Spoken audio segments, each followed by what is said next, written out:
যা দেখলাম কি বাকের দরজা বন্ধ করা, তাদাম ঘরে মনে করেন কি সর্বসাইডে কাপড় খাতা খুতা দিয়া কম্বল টম্বল দিয়ে কি চাপায় রাখছে। জামা গায়ে ছিল, জামা গায়ে সালোয়ারের পরনে আপনি রাস্তায় বেরা উড়াইছে হিয়া খাড়ির উপরে।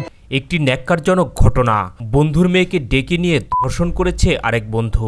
পঞ্চম শ্রেণীর ওই কিশোরী স্কুলে যাওয়ার পথে স্থানীয় প্রভাবশালী নেতা বাকের ছলে বলে কৌশলে বাসায় ডেকে নিয়ে জোরপূর্বক ধর্ষণ করেন। এ সময় কিশোরীর চিৎকারে প্রতিবেশীরা এগিয়ে এলে অভিযুক্ত যুবক পালিয়ে যায়। সকালে গাড়ি লিয়ে বাইরে আইসি, বাইরানোর পরে আমি আইসি কত মনে করেন 1:30 বাজে বাইরে আইসি।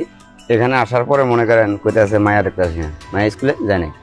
আমি আবার মনে করেন কি প্রাইভেট মাস্টারের কাছে ফোন দিছি, তাই প্রাইভেটে আসেনি। স্কুলে ফোন দিছি, তাও বলতেছে আসেনি। তাইলে মায়া গেল কই, আবার ওই হারুন ভাই মায়া আছে, ওর সাথে যায় স্কুলে, আবার কিছু ওর বাসায় নাই।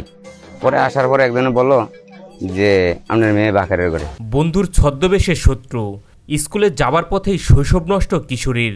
যেন এখানেই ঘটল তার জীবনের সবচেয়ে ভয়ঙ্কর মুহূর্ত। ঘটনায় 9-এর 1 ধারায় নারী ও শিশু নির্যাতন দমন আইনে মামলা করেছেন ভুক্তভোগীর বাবা। আমি যাই, যা দেখলাম কি বাকের দরজা বন্ধ করা, তাদাম ঘরে মনে করেন কি সর্বসাইডে কাপড় খাতা খুতা দিয়া কম্বল টম্বল দিয়ে কি চাপায় রাখছে।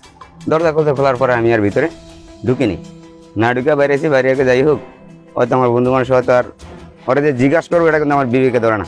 পরে আমি বাইরে এসে বাইরে এখানে এসে দেখি যে ওর ঘরে দাঁড়াতেন কি পিছন থেকে নিয়ে বাইরে যেতে আসছে। পরে বড় বাইরে ফোন দিলাম, ওই ভাই ব্রাদার এগুলোর কাছে ফোন দিছি, ও আর এলাকা নেই, ওই ঘর থেকে ফলে গেছি যে কার উঠে বইরেছে তা দাম দেশ মনে করেন করে টোয়াইতেছি কেউ নেই।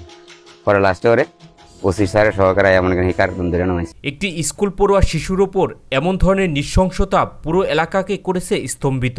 ভুক্তভোগী কিশোরীর বাবার ভাষ্যমতে অভিযুক্ত যুবক আগেও তার মেয়েকে কুপ্রস্তাব দিয়েছে।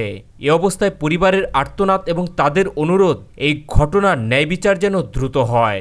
আর বউজন বাড়িতে নাই, আগে পরে মানুষে কিছু কথা আমার জানাইছে, তো আমি একটু যাই দেখি। পরে গেছি, যাই হের ফাঁসের ঘরে হের বাইর ঘর, ফাঁসাফাঁসি ঘর তো জোর ঘর, কারণ টিনের তুরুক ফাঁকা ছিল, ফাঁকা দিয়ে আমি চাইছি যে কাঠের লাগে দিয়া খাতা টাঙাই লইছে, আর এই তুরুক ফাঁকা ছিল, ফাঁকা দিয়ে আবার গাঞ্চা টানাই দিছে।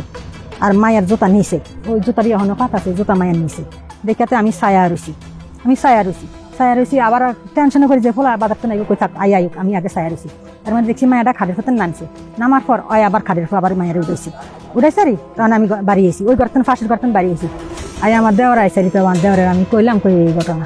ঘরের ভিতরে মায়ের নামছে, নামার পর আবার উঠাইছে, আর জামা গাতা ছিল মায়ের। জামা গায়ে সালোয়ারের পরনে আপনি রাস্তায় বেরা উড়াইছে হিয়া খাড়ির উপরে উঠেছে। এবারে পদ্মা তো দেওয়াই নেই, পদ্মা দেওয়াই না, আমি আর বাড়ি এসেছি। আমার মনে তো হয়েছে যে অনেক কিছু। হ্যাঁ, 9টা বাজে মেয়েটা গেছে, 2টা।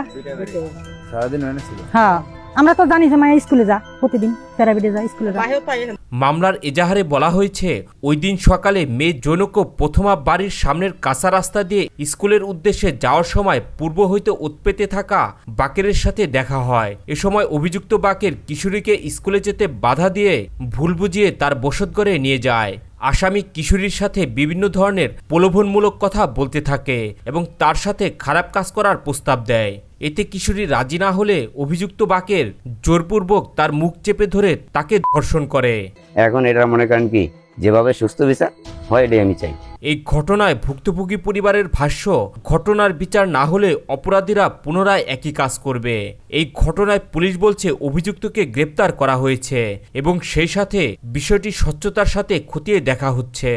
যে এখানে একটা পঞ্চম শ্রেণীর ছাত্রী ধর্ষণ হয়েছে, তো ধর্ষণ হওয়ার সাথে আমাদের থানায় মামলার সাথে সাথে আমরা 1 ঘন্টার ভিতরে আসামি গ্রেপ্তার করেছি।